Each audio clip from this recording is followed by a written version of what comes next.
Jadi nanti kita mau tes watak dengan cara cepat. Ya. Ada lagi Bu Aisyah, kalau nggak pakai foto aura pakai apa ya?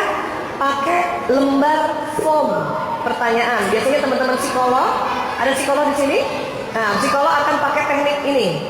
Cuman lama Bu, bisa 3 jam. Nanti selesai acara nggak selesai-selesai. Ya. Ada lagi nggak Bu Aisyah yang lebih cepat? Ada.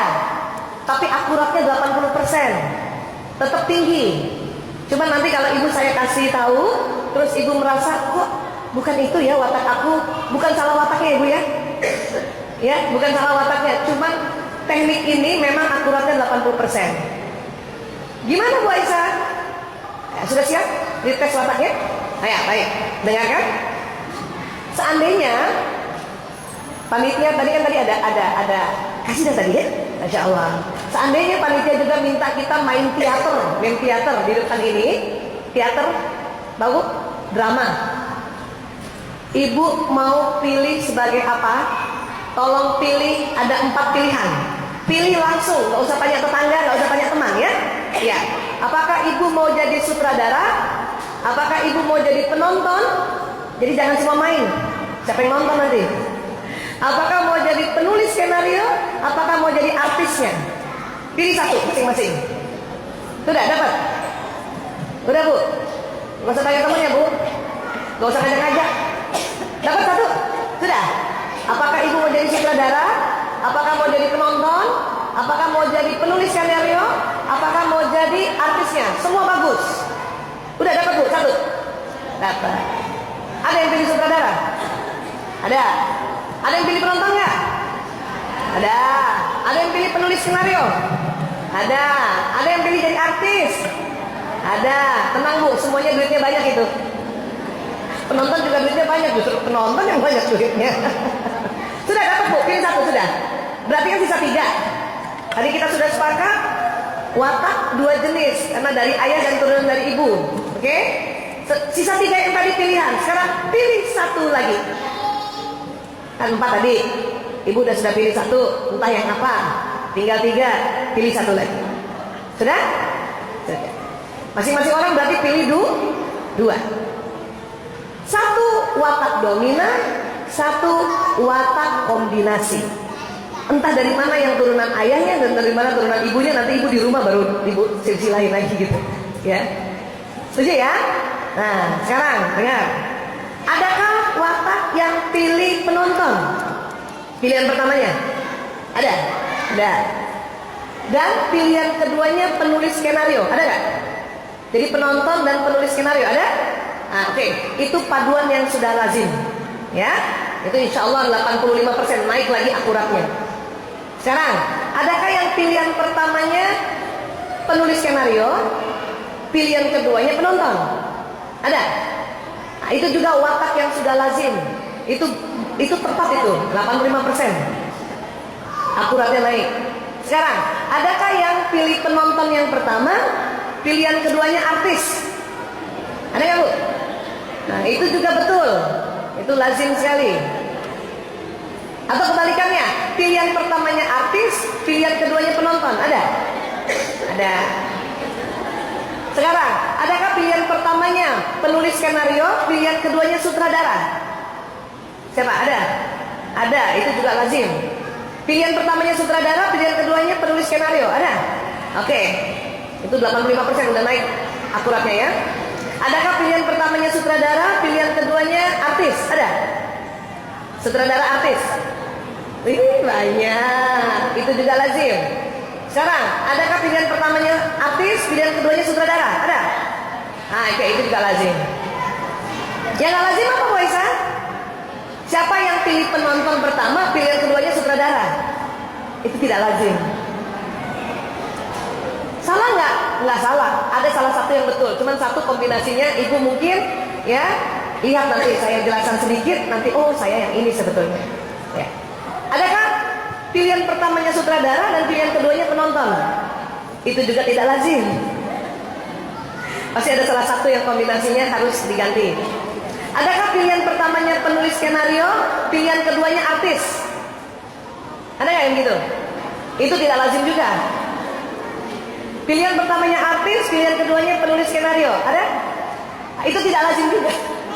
Jadi kalau kita mau bikin begini, ya Mbak Wiwi, kotaknya. Nah, kalau bawah sama bawah itu lazim, atas sama atas lazim, atas bawah yang lurus lazim. Yang tidak lazim adalah watak yang bersilang. Ya, bukan tadi saya dulu bilang, bukan watak ibu yang salah, cuman tidak lazim. Mungkin salah satu watak ada karena pola asuh atau terikut karena pasangan hidup. Ya, iya. Sekarang adakah yang pilih penonton pertama tadi? Ada? Dan pilihan penonton yang kedua? Berarti di kepala ibu Allah sudah kasih program hasrat orang penonton itu adalah damai. Betul Bu? Ibu yang pilih penonton orangnya selalu damai? Tidak suka bertengkar? Ya? Iya? Cepat setuju kalau ada rapat? Banyak temennya karena dia tidak suka bertengkar. Orang yang damai senang menjadi pengamat. Dia senang mengamati. Ya Bu? Gampang mau tahu orang damai betul apa enggak? Ajak-ajak ke restoran, ke kantin, tanya, kita mau traktir, ibu mau makan apa? Jawabnya, terserah. Itu asli orang penonton itu. Itu asli orang damai. Ya. Kekuatannya apa orang damai? Orangnya sangat tenang. Ya. Kemudian banyak temennya, suka bantu temennya. Tapi kalau dia ada acara, nggak ada yang bantuin. Karena dia nggak enak nyuruh, pekeuhan, pekeu ya, orang Jawa bilang ya, nggak enak hati nyuruh.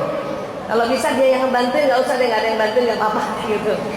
Ya, orang yang damai jarang marah, tapi sekalinya marah ya Allah, dia nggak mau lihat orang itu lagi gitu. Saking jarangnya marah, energinya habis untuk handle perasaan, makanya cepet lobet. Gampang ngantuk, nyender dikit bisa tidur. Kalau orang yang pilih penonton yang pertama tadi, ya, yang utamanya dia penonton. Ajak naik mobil lurus aja, ya Allah, bu, ya Allah udah damai banget. Karena apa? Karena energinya habis untuk menghandle emosinya agar selalu damai. Siapa yang punya anak ini kira-kira? Yang jarang membantah kalau ibu nasihati, itu tipe damai itu. Cuman juga gitu, kalau ada yang harus disuruh dia akan tunda-tunda, itu kelemahannya. Tarsol, nunda. Pas kepepet, wah baru deh. Makanya tipe penonton ini ada buku bagus dibaca Bu, The Power of Kepepet. Itu bagus. Saya tipe damai soalnya. Makanya tadi lama di jalan itu aku istirahat juga. Saking sakit kepala sebetulnya. Ya. Nah, ya itu tipe damai ya. Kombinasinya bisa ke penulis skenario, bisa ke artis. Ada Bu, gitu Bu. Yang penulis skenario, gimana sifat itu Bu Aisyah? Yang memilih penulis skenario berarti di otaknya sudah hasrat sempurna, selalu ingin melakukan apa-apa dengan benar. Betul Bu? Takut salah. Siapa yang pilih penulis skenario tadi? Selalu melakukan ingin sesuatu yang rapi, benar, tepat, takut salah. Kenapa? Karena hasratnya selalu sempurna. Ciri khasnya pemikir. Kenapa? Apa-apa dia selalu pikirkan. Ya. Tipe penulis skenario ini, siapa yang pilih penulis skenario nih? Ini udah bener belum nih? Kalau yang penulis skenario pilihannya benar, tepat, memang dari aslinya begitu, itu gampang mendeteksinya. Maaf, pencet pasta gigi atau pencet odol selalu dari bawah. Betul? Karena selalu mau rapi. Bahkan kadang sudah habis pun dia lipat itu odolnya. Ada yang ekstrim, sudah dilipat, dibuka, digunting, ambil dalamnya itu odol. Ya ini nih. Ini waktu mahasiswa kali ya. Duit kiriman belum datang ya. Sabun cair, habis sabunnya botolnya nggak dibuang, kasih air dikocok-kocok. Nah itu, tipe itu tuh. Sabun batang kecil aja nggak dibuang Bu,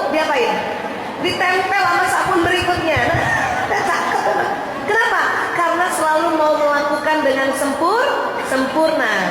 Jadi habis sampai sempurna. Ya Bu? Iya. Apa kehebatan orang pemikir, penulis skenario? Banyak apa? Melakukan pekerjaan selalu detil, selalu rapi detil. Kalau belum selesai pekerjaan ini, dia nggak mau pindah ke pekerjaan berikutnya, betul Bu? Dan selalu mau melihatnya detil. Kalau ada acara, misalnya ini pakai meja doang, nggak ada taplaknya, sakit kepala tuh. Pasti dia akan suruh pakai taplak. Watak lain, alah nggak usah, yang penting ada mejanya. Gitu. Bisa paham ya Bu? Itu yang penulis skenario. Kelemahannya apa? Karena selalu mau sempurna, sering mengambil keputusan agak lama, betul? Ya. Kenapa? Penuh pertimbangan. Timbang karena mau rapi semuanya, ya. Itu kelemahannya. Tapi gak apa-apa, belajar untuk tahu diri. Oh ya begini. Nanti penulis skenario kombinasinya ke penonton, atau bisa ke atas. Sekarang kita belajar yang sutradara, yang memiliki watak sutradara pertama maupun kedua, itu di dalam otaknya Allah sudah kasih hasrat mengatur. Jadi orang yang pilih sutradara adalah orang yang memang punya watak kepemimpinan dari lahir, pandai mengatur, semuanya diatur, tapi selalu mau cepat, mau buru-buru. Makanya kalau yang diatur nggak mau ikut aturannya, dia kesel, dia marah. Yang seorang ibu watak sutradara punya anak watak penonton, gimana kira-kira Bu? Cakep, gemes nih, ampun ya. Iya. Apa kekuatan sutradara? Pandai mengatur. Dia bisa mengerjakan lebih dari satu pekerjaan, apalagi perempuan. Bisa punya perusahaan, punya entrepreneur tuh, orang watak sutradara, suruh bisnis. Kelemahannya apa? Ya, mau buru-buru. Kalau nggak banyak taklim, jadi bosi. Itu. Kalau dia kombinasinya dengan penulis skenario, oh berarti dia wataknya senang mengatur dan mau yang sempurna. Dia punya orientasi target. Kalau ke sampingnya Bu Aisyah, ada tadi yang pilih artis. Nah, yang pilih artis, di otaknya itu Allah sudah kasih hasrat gembira. Walaupun sedang sedih, dimarahin suami di rumah, sampai ke tempat majelis taklim sudah bisa ketawa. Bisa gitu. Ciri khasnya memang dia pembicara. Ya, artinya apa? Kalau nanti di kumpulan, dia selalu bawa berita itu. Dan kalau cerita seru banget, sampai yang dengar tuh sakit tertarik. Kadang kalau memberikan informasi, ya, lu tahu nggak? Ada bakso enak banget kalau ngomong gitu. Yang denger tuh sampai ngiler banget. Itu bakso uratnya ya Allah, urat semua. Ada yang gitu. Terus temennya tanya, kamu udah coba? Belum. Kok tahu enak? Temen aku yang coba katanya enak. Itu begitu. Dan asik kalau dia cerita. Kalau anak-anak yang tipe begini Bu, itu senang cerita satu dan gembira, ya, matanya berbinar-binar dan senang memuji, gitu. Orangnya spontan, banyak ide. Cuma kelemahannya apa? Tidak bisa mengerjakan sesuatu yang terlalu kecil-kecil, yang detail nggak bisa. Itu keterampilan orang yang pemikir atau yang di bawah. Yang artis tidak bisa begitu. Setiap dia mau melakukan sesuatu lagi, sampai kecil-kecil, ada ide baru lagi. Jadi bikin lagi yang baru. Ada lagi ide baru. Karena seperti itu makanya sering nggak rampung dia punya kerjaan. Tapi kekuatannya, idenya banyak. Kelemahannya apa lagi? Terkesan berantakan. Anak saya yang pertama tipe artis Bu.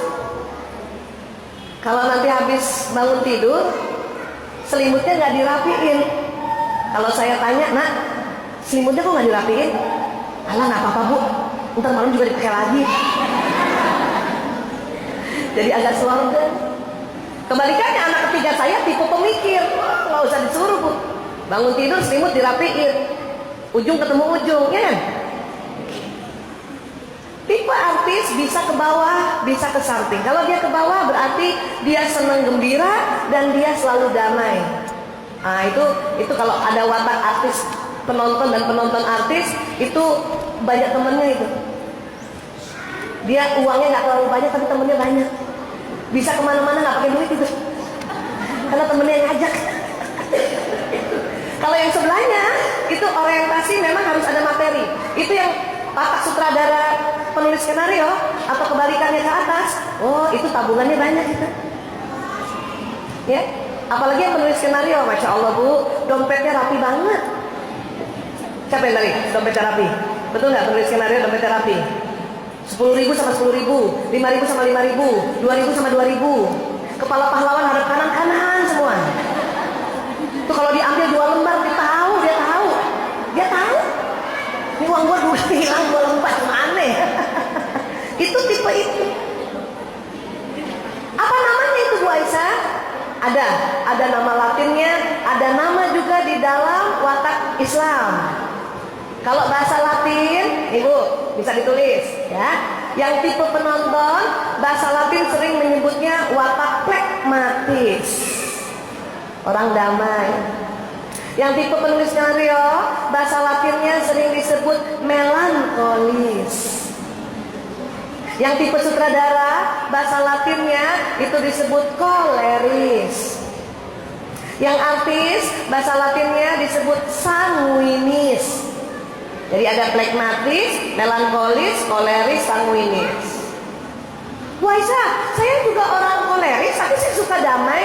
Betul, semua bisa damai, tapi tidak sedamai yang tipe pengamat, tidak sedamai tipe plekmatis. Bu Aisyah, saya juga bisa rapi, betul, tapi tidak pernah serapi orang melankolis. Bu Aisyah, saya juga bisa mimpin, bisa mengatur, iya betul, tapi tidak sekuat orang koleris yang sutradara. Bu Aisyah, saya juga senang gembira, iya, tapi tidak segembira yang tipe artis atau sanguinis.